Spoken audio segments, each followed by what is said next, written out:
Hej, jeg hedder Rune. Jeg er kiropraktor og medejer her af Kiropraktisk Klinik Holstebro og Struer. Jeg er uddannet fra Odense, hvor jeg blev uddannet i 2007. Så har jeg arbejdet i Kiropraktisk Klinik i Skive i et par år. Og derefter så har jeg været et enkelt år på Rygcentret i Give, hvor jeg var med til at udrede nogle af de lidt tungere rygpatienter. Det har givet mig en god ballast i forhold til at vurdere på MR-scanninger og sådan de lidt sværere rygforløb. Så tilbage i 11, der kom jeg til Holstebro og købte mig så ind i klinikken her i 2014. Jeg er i dag i Holstebro, men jeg er også at finde i Struer. Så rent behandlingsmæssigt, der behandler jeg alt fra spædbørn til seniorerne, men jeg har et forkærlighed for især fodproblemer.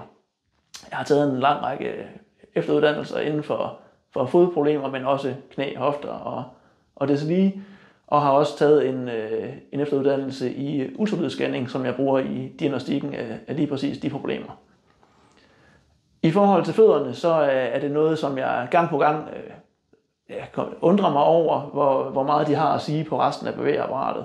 At det kan både være isolerede fodproblemer, men det kan også være et tilbagevendende problem i lænden, eller i knæet, eller en tilbagevendende hovedpine, som i virkeligheden viser sig at stamme fra netop en dårligt fungerende fod.